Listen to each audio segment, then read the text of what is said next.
lang. Tuloy ho kayo. Maraming Nandito salamat. na yung bisita ni Sir. Ay, ganun ba? Ay, tuloy po kayo. Upo po kayo. Upo po kayo. Ako Tatawagin yung, ko lang po si maraming salamat. Ako yung pinatawag na psychologist ni Mr. Eddie Hill. Tatawagin ko lang po siya. Sige, sige. Salamat, salamat. Aha. Ay, teka, sandali. Baka nagpapahinga. Hindi naman ho. Kasi nagpapatuyo lang naman ho siya ng buhok. Nagpapatuyo ng buhok? Oo. Saan? Sa kwarto ho. Ang ibig sabihin saang parte ng katawan? Sandali. Ito si Sir. Ay, magandang... O, Dok, mabuti dumating ka. Oo nga. Malaking problema. Ganun ba? Yes. Ay, nako. Ano bang problema ninyo? Ang problema ko ay talagang malaki. Talagang malaki.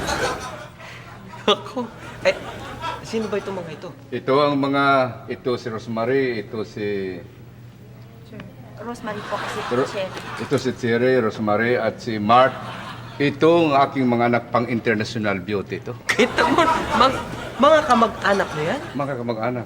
Wala akong kamag-anak na pangit. Lahat kamag-anak ko para pang international. Ganun ba? Eh, puro hilang mga apelido. Wala naman pangit sa mga hil. Lahat hil, mga gwapo at maganda. Eh, yung ba ang tunay niyong pangalan? Hindi, Eddie sa Hill? screen lang yan. Eh, anong tunay niyong pangalan? Eddie Misa. Talagang...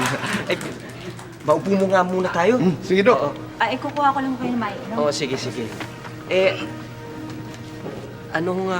Teka, ito ba yung buong bahay ninyo? O ito'y parte lang ng bahay ninyo? Ang tutudok, dirty kitchen lang to. Dirty kitchen lang ito! Parang hindi yata ako makapaniwala. Sige, tawagin muna natin yung iba. Hindi yata ako makapaniwala, Dok, Okay. na dirty kitchen lang ito. Ano nga ba ho yung problema ninyo? Parang may nabanggit sa akin. Doc, kasi yun nga ho talaga ang problema. Wala hong naniniwala kay Sir. Katunayan yan, gusto niya nga hong tumakbo bilang presidente ng homeowners dito sa subdivision namin. Pero wala hong naniniwala eh. Hindi nila alam na seryoso siya. Ganun ba? Oo. Eh, bakit parang nagpapatawa siya, ganun? Oo. Akala nila nagjo-joke siya, ganun. Kasi baka nga ganun ng kaso, parang akala nila nagpapatawa kayo dahil meron kayong suot na sombrero. Hindi ko sombrero yan. Buhok niya ho yan. Buhok talaga yan? Buhok ito. Tingnan mo, pati ikaw hindi ka naniniwala sa akin. Hindi, naniniwala ho ako. Pero ano bang dahilan? Bakit ayaw nilang patakbuhin kayo bilang kandidato ng, ano nga ba yun? Dito sa subdivision namin. Presidente ng homeowners Presidente ng homeowners. Bakit ayaw nila? Sige, Oh. meron ho kasi siyang kalaban. Siga. Kapangalan pa niya. Siga. Kapangalan niya. Ano ba pangalan? Si Eddie. Edding Bangon. Bangon. Ganun ba? Hindi sana na nakipagbati na lang kayo. Pagbati, peace na nga kami. Pero, ganun, ayaw na ipagamit yung peace. Saka na daw yun. Humingi ba kayo ng tulong sa media? Humingi na akong tulong sa media. Ganun naman yung paghingi ko ng tulong sa media. Ginawa na akong, ng Ginawa ko komedyan. siya. At saka, ang diin sa, doon ako naman, naharap ko si Madam Auring. Nalink kayo kay... Naling ako kay Madam Auring. Ganun ba? Yan ang malaking kong problema ngayon. Sandali, tanong ko kayo. Kay Madam Auring ba, ano ba nagustuhan nyo kay Madam Auring? Kaya nagtaka ako nung sa dulo, nang doon siya, wala naman akong nagustuhan sa kanya.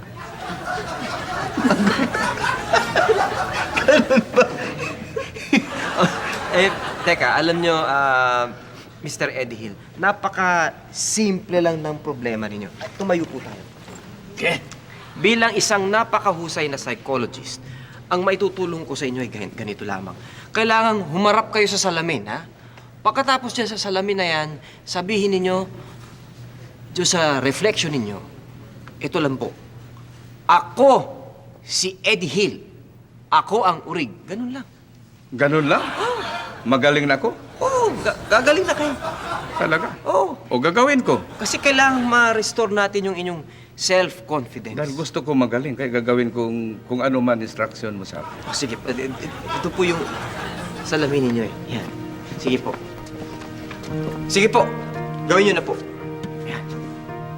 Ako ang tunay na Edhil, na Orighel, na ang dahil nabayaran ko ng utang sa Pilipinas kaya naging presidente na ako ngayon.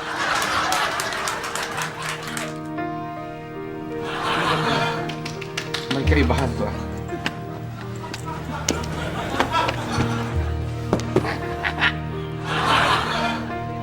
Ako si Edhil, ang presidente sa bansang Pilipinas. Mukhang may kaibahan. Ako nagtaka. Ako nga! Bakit may kaibahan?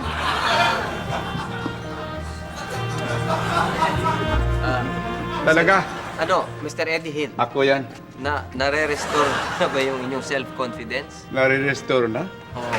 Ngayon siguro, hindi na kayo lolokohin. Hindi na. Maniniwala na ang lahat ng mga mamamayan sa inyo. Maaari. Ikaw, Dok, naniniwala ka na sa akin? Naniniwala po. Okay, very good. Naniniwala ka. Salamat sa Panginoon. Magaling ka pala. Maraming salamat din sa inyo. O, At Dr. ako'y nabigyan na ng pagkakataon na kayo'y Okay. matulungan Maraming salamat, sa inyo. Doktor. Sa talino mo. Sige po. Ayan. Kausapin niyo po ang inyong sarili. Ako po si Eddie Hill. Ako si Edhil. Huwag mo ko pabayaan dahil tapos ko na nabayaran ng utang sa Pilipinas, kaya ako presidente na at ang lahat na Pilipino naghirap ay tutulungan ko na sila. Yeah!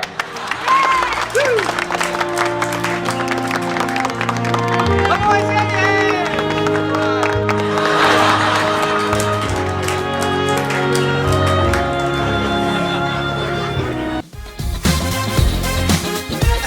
More tawa, more saya.